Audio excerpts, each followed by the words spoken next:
उसके बाद daily schedule हमारा फॉलो होना चाहिए कि चलो फिजिक्स इतना पढ़ना है, केमिस्ट्री इतना पढ़ना है, मैथ्स बायो लैंग्वेज को इतना टाइम, ऑक टेस्ट देंगे, बट अगर हम उनको एनालाइज नहीं करेंगे, मिस्टेक्स को एनालाइज नहीं करेंगे, तो वापस से हम एग्जाम डे भी वही गलती कर देंगे। हाय एवरीवन, मेरा नाम है Ankita Selagoti and I am your biology educator, your biology mentor. और इस वीडियो में मैं आपके साथ शेयर करूंगी वो कंप्लीट स्ट्रैटेजी, वो कंप्लीट रोड मैप जिसको फॉलो करके आप डेफिनेटली अपना सीयूटी एग्जाम क्लियर कर सकते हैं और अपना ड्रीम कॉलेज अचीव कर सकते हैं। अगर मैं सबसे पहले बात करूं तो सीयूटी आपका है कॉमन यूनिवर्सिटी एंट्रेंस टेस्ट।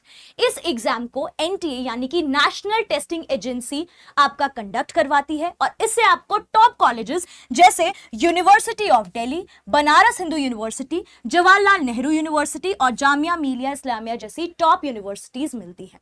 अगर मैं बात करूं यहां पे सेफ स्कोर की, तो स्कोर बेसिस में आपको कुछ एलीट टारगेट्स और कुछ गुड टारगेट्स और सेफ टारगेट्स में मैंने 3 कैटेगरीज में डिवाइड किया है। पहले वो एलीट टारगेट्स की अगर हम बात करें तो DU north campus, top BHU courses, JNU और बीटेक और बीएमएस जैसे कोर्सेज यहां पे आपको मिलते हैं। फिर जो आपके बहुत अच्छे टारगेट्स हैं that is DU south campus, Allahabad university, Jamia और स्टेट यूनिवर्सिटीज यहां पे देखने को मिलती है। अगर आपका एक सेफ स्कोर आता है तो वहां पे आपको प्राइवेट यूनिवर्सिटीज और बैकअप में बहुत सारी स्टेट यूनिवर्सिटीज भी मिल रही होती हैं। हर साल यहां पे स्कोर में, काउंसलिंग में चीजें चेंजेस होते हैं, तो वो वेरी करता है कि आपको कौन सी यूनिवर्सिटी मिलेगी। अगर मैं एग्जाम पैटर्न की बात करूं तो यहां पे सबसे पहले एक कैटेगरी है दैट इज लैंग्वेज टेस्ट की, जहां पे इंग्लिश या हिंदी आपको देखने को मिलेगा। उसके बाद आता है आपका domain subject, for example physics, chemistry, biology, mathematics, कुछ भी आपका डोमेन सब्जेक्ट हो सकता है। Then there is general test for some courses, कुछ यूनिवर्सिटीज में ये जनरल टेस्ट भी मांगा जाता है, तो ये ज्यादा प्रेफर किया जाता है कि आप जनरल टेस्ट भी दो सो दैट आप मैक्सिमम एरियाज में एलिजिबल हो सको। करेक्ट। तो यहां पे most universities require specific subject combination, ये हमें ध्यान रखना है। इसीलिए हम जो भी यूनिवर्सिटी या कॉलेज को टारगेट कर रहे हैं उसका एलिजिबिलिटी क्राइटेरिया हमारे पास क्लियर होना चाहिए। Always check eligibility before choosing these subjects, ये हमें ध्यान रखना है। अब बेटा अगर मैं बात करूं ना तो NCERT is the king, exactly ये हमें बात ध्यान रखनी है, क्योंकि बेटा ये जो बोर्ड्स है ना, इसकी प्रिपरेशन के साथ साथ ही हमें सीयूईटी की प्रिपरेशन करनी है और एनसीईआरटी को बिल्कुल भी हम अवॉइड नहीं कर सकते हैं। एनसीईआरटी में जो एग्जाम्पल्स हैं, हमारे जो पीवाईक्यूज हैं, वो सारी चीजें हमें क्लियर करनी है। चाहे हम फिजिक्स की बात करूं, chemistry, mathematics, biology, economics, history, political science, NCERT से ही आपके क्वेश्चंस मैक्सिमम आपको देखने को मिलेंगे।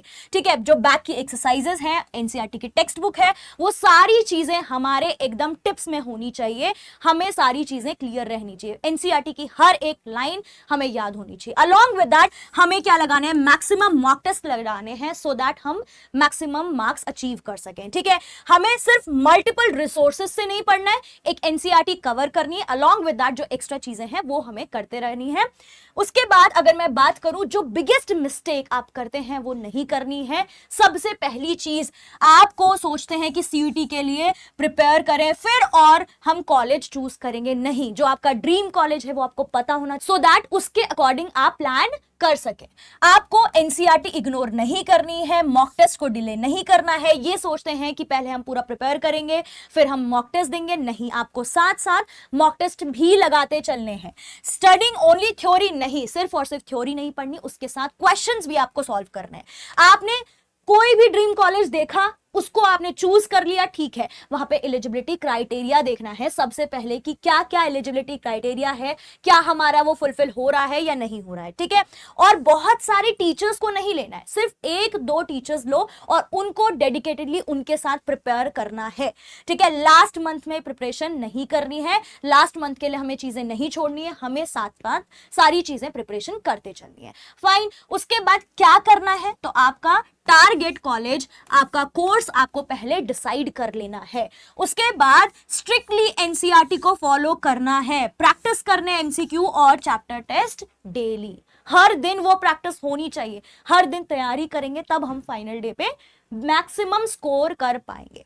राइट, चलिए अब अगर हम बात करें यहाँ पे फेज वाइज में, तो पहला फेज में मैंने बताया है जुलाई से सितंबर, जहां हम अपना फाउंडेशन क्रिएट कर रहे होंगे, जहां वो चीजें जो भी आ रही हैं उनका एक फाउंडेशन सेट हो रहा होगा, जितने भी बेसिक्स हमारे हिले डुले हैं उनको हम बराबर कर रहे होंगे। उसके बाद यहाँ पे अक्टूबर से दिसंबर बेटा हमारा सिलेबस कंप्लीशन की फटाफट इस टाइम तक सिलेबस कंप्लीट हो, क्योंकि आगे चल के बोर्ड्स भी आ रहे हैं, सीयूटी का एग्जाम भी आ रहा है। पर घबराने की बात नहीं है, क्योंकि जो आप बोर्ड्स में पढ़ रहे हैं वो सीयूटी में भी आ रहा है। तो आपकी बोर्ड्स की अच्छी preparation is equal to your CUET preparation भी है, ठीक है, वो भी उतनी अच्छी प्रिपरेशन हो रही है। फिर देन आएगा आपका थर्ड सीयूटी, जनवरी और फरवरी, क्योंकि यहां बोर्ड्स और सीयूटी दोनों आपको साथ में लेके चलने, सीयूटी को छोड़ना नहीं है।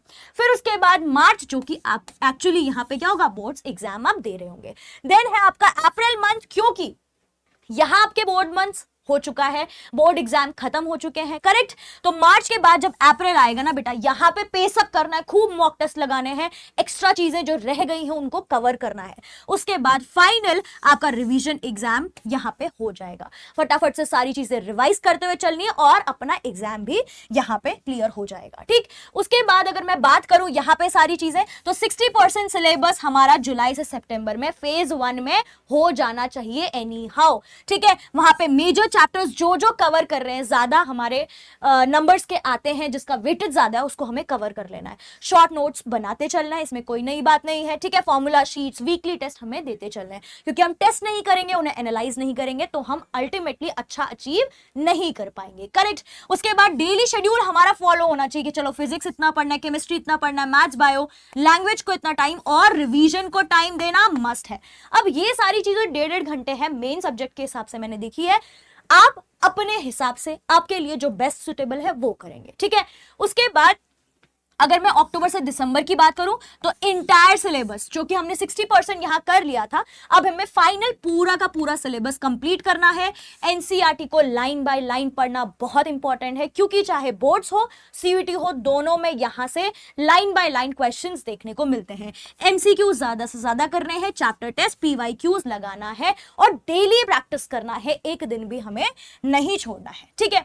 अगर मैं बात करूं 30% क्या कर रहे हैं, सीयूटी के एमसीक्यूज लगा रहे हैं। कब, यहां से 70% बोर्ड की प्रिपरेशन जब हम बोर्ड्स के आसपास पहुंच गए हैं, ठीक है। हमें एमसीक्यूज डेली सॉल्व करने हैं, 2 सब्जेक्ट्स हमें वीकली लेते हुए चलने हैं, ठीक है। मंडे फ्राइडे फॉर एग्जांपल आपने ऐसे कर लिया, कॉन्सेप्ट लिया, प्रैक्टिस करी। सैटरडे को आपने कर दिया कि सब्जेक्ट का, एक पर्टिकुलर सब्जेक्ट का हमने टेस्ट ले लिया। ये इस तरीके से आप फॉलो कर सकते हो, इसमें आप चेंजेस करके, मॉडिफिकेशन करके अपना प्लान बनाएंगे, ठीक है, क्योंकि हमारे पास इतना टाइम भी नहीं है। संडे को हमने फुल रिविजन करा, अगर हम अभी से वो प्रॉपर प्लानिंग करेंगे तभी हम उसको अचीव कर पाएंगे, राइट, ठीक है। उसके बाद यहां पे हमारा जो फेज 3 है दैट इज क्रिटिकल इंटीग्रेशन। ऐसा क्यों, क्योंकि यहां पे मोस्ट ऑफ द स्टूडेंट्स सोचेंगे कि सिर्फ बोर्ड की प्रिपरेशन करते हैं, सीयूटी को छोड़ देते हैं। बेटा दोनों को हमें बैलेंस करके चलना है, ठीक है। यहां पे स्ट्रॉन्ग बोर्ड प्रिपरेशन होगा तो डेफिनेटली आपका सीयूटी का प्रिपरेशन भी अच्छा होगा, ये मैं आपको ऑलरेडी बता चुकी हूं। कंसिस्टेंटली हमें एफर्ट करने हैं, डेली हमें सीयूटी और बोर्ड्स में बैलेंस रख के चलना है, एक चीज को भी लैग बिहाइंड नहीं करना है। एमसीक्यू प्रैक्टिस करनी है, फोकस करना है, डेफिनेटली तभी हम अल्टीमेटली अपना जो गोल है वो अचीव कर पाएंगे। ये हम जनवरी और फरवरी की बात कर रहे हैं। अगर हम बोर्ड एग्जाम्स, तो डेफिनेटली वहां पे सिर्फ और सिर्फ आप बोर्ड एग्जाम पे फोकस कर रहे होंगे, उस हिसाब से आंसर राइटिंग सारी चीजें प्रिपेयर कर रहे होंगे। मैक्सिमम फोकस किस पे है, बोर्ड्स पे है, फॉर्मूला, और 30 to 45 मिनट्स आप सीयूटी पे जो दे रहे हैं ना, वहां से भी आपका बोर्ड का रिविजन हो रहा है, करेक्ट। तो यहाँ पे आप बोर्ड एग्जाम पे ज्यादा एम्फेसाइज कर रहे होंगे। अब आई अप्रैल मई की बारी, यानी कि आपके बोर्ड्स जो है निपट चुके हैं, अब आपका पूरा फोकस कहाँ होगा, सीयूटी एग्जाम पे, करेक्ट। तो यहाँ पे बोर्ड्स आर ओवर, 8 से 10 घंटे एकदम लग के पढ़ो, सुबह से शाम सीयूटी की प्रिपरेशन होनी चाहिए, ठीक है। फुल मॉक टेस्ट का टाइम आ गया, फाइनल रिवीजन, जितनी चीजें हैं, जितने बार जितनी चीजें पीवाईक्यूज आए हैं उनको लगाना शुरू करना है। इस टाइम पे आपको कम से कम 10+ लैंग्वेज टेस्ट देने हैं, क्योंकि आपको मैक्सिमम स्कोर करना है, सारे सेक्टर्स पे हमें ध्यान देना है, ठीक है।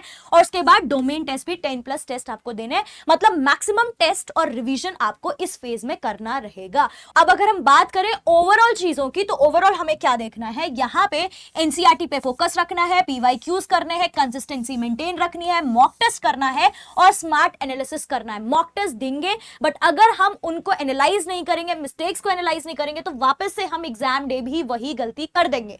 तो हम मेक श्योर करेंगे कि एक बारी जो गलती हो गई वो एग्जाम डे पे रिपीट नहीं करेंगे। तो एग्जाम एनालिसिस इज मस्ट, वो करना ही करना है, उसमें कोई भी सेकंड थॉट नहीं आना चाहिए। मैक्सिमम रिवीजन, मैक्सिमम प्रैक्टिस इस टाइम पे हम कर रहे होंगे और definitely we will be getting our dream college in the 2027 through CUET exam. Correct हो गई बात। एनसीईआरटी पे फोकस, PYQs मैक्सिमम सॉल्व करना है, मॉक टेस्ट करना है और स्मार्ट एनालिसिस, और कंसिस्टेंटली हमें एफर्ट करते हुए चलना है। मस्त करके प्रिपरेशन करो। इन केस आपको मेरी गाइडेंस चाहिए रिगार्डिंग द CUET, एक प्रॉपर बैच, डेडिकेटेड बैच इस पे हमारा रहता है, जिसको मैं आपको दिखा देती हूँ। आप सबसे पहले आपको क्या करना है, यहाँ पे आना है, अड्डा 24/7 सर्च करना है। सबसे पहले सर्च करने के बाद जो पहला लिंक आपको देखने को मिलेगा उस पर आप क्लिक करेंगे, ऑल कोर्सेज पे जाएंगे, UG and PG entrance exams में जाना है। यहाँ पे आने के बाद आपको CUET साइंस, कॉमर्स और आर्ट्स देखने को मिलेगा। फॉर एग्जाम्पल साइंस के लिए एनरोल करना है तो यहाँ पे आपको देखने को मिलेगा आरंभ 3.0 बैच। इस पे क्लिक करेंगे तो बाय नाउ में जाएंगे और यहाँ पे आपको कूपन कोड एंटर करना है बेटा, AS07। AS07 अप्लाई करते ही आपको मिलेगा एक्स्ट्रा डिस्काउंट और आपकी कोर्स की फीस हो जाएगी 5299। तो आपको क्या करना है, एंटर, दैट इज AS07। ये कूपन कोड के साथ आपको एक्स्ट्रा डिस्काउंट और मेरी प्रॉपर मेंटोरशिप मिल रही होगी। यहाँ पे एक स्ट्रक्चर्ड कोर्स, एक बैच आपको मिलेगा जहां पे आप अच्छे तरीके से अपने एग्जाम की प्रिपरेशन कर रहे होंगे। अगर अभी भी आपका कोई भी डाउट, कोई भी क्वेरी रह गई हो, do let me know in the comment section. Thank you so much.